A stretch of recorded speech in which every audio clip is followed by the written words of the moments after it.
So we have been taking, obviously, this press conference out of Colorado Springs, that horrible, horrible shooting over the weekend. The names of those victims being released today, the very latest on that investigation. We'll be able to play out that full press conference for you a little bit later here on News Now from Fox. But we do want to go out to a live report in Del Rio.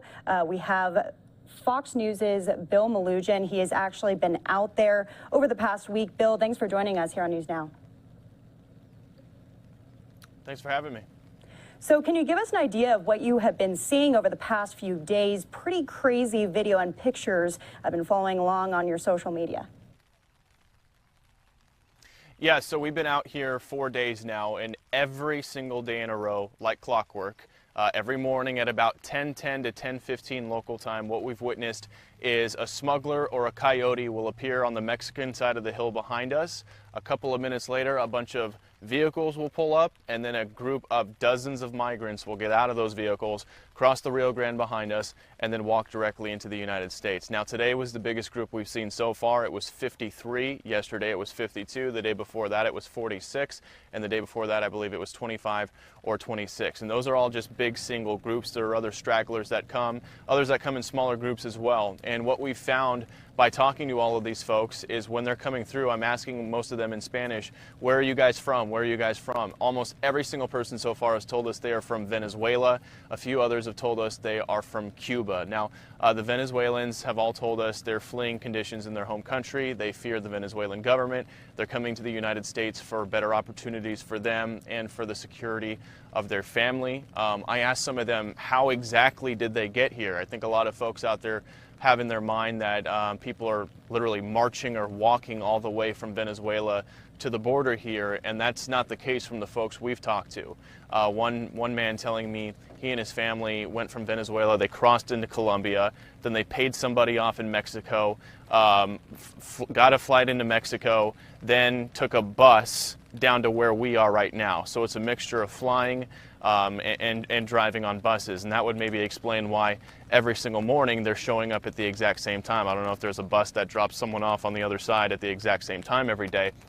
But again, all these families have been Venezuelan, and the resources out here for Border Patrol are just stretched incredibly thin. When we were out here this morning, when the big group showed up, it actually took a few minutes for a Border Patrol agent to arrive. It was just us out here when the first migrants started coming on shore. It was a pretty weird thing to see. And local sheriff's deputies, they've been having to help out and supplement Border Patrol.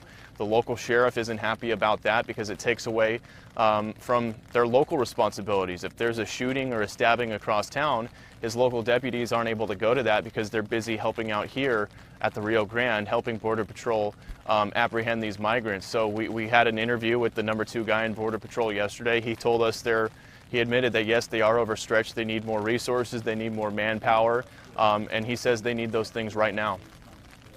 Well, I guess I want to ask you this question. Your colleague, Peter Ducey, was able to ask DHS Secretary Mayorkas about the situation, saying that you do have cameras out there on Texas, and you're seeing dozens of people and groups coming through across the border, in which Mayorkas responded and said the border is closed. So what's your response to that, having been there on the ground, witnessing it every single day?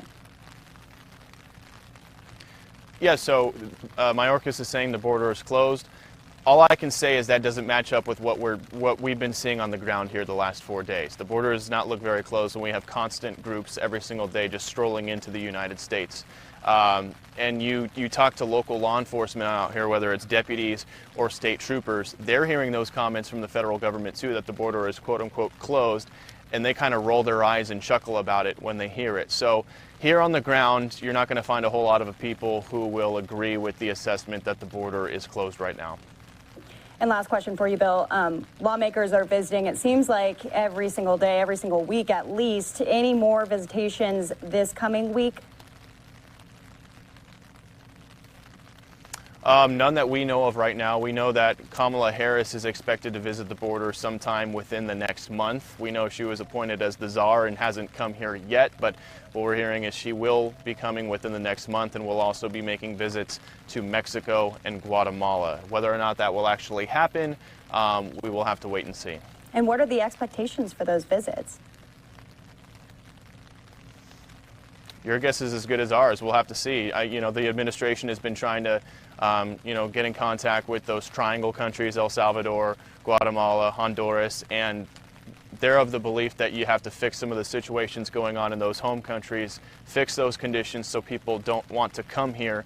Border Patrol agents will tell you it's got to be a mixture of both. You got to fix what's going on in those countries, but you also have to fix what's going on here and strengthen our own immigration laws here, because this is a massive surge that they're dealing with right now, and Border Patrol agents, they can't handle it here in this sector. They're averaging more than 5,000 apprehensions every single week here. When we were here on Sunday, they had more than 900 apprehensions just here in Del Rio sector in one single day. So that kind of gives you an idea of the scale of what's going on right now.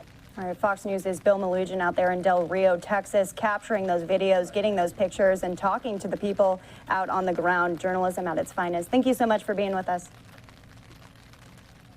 Thank you. Have a good one.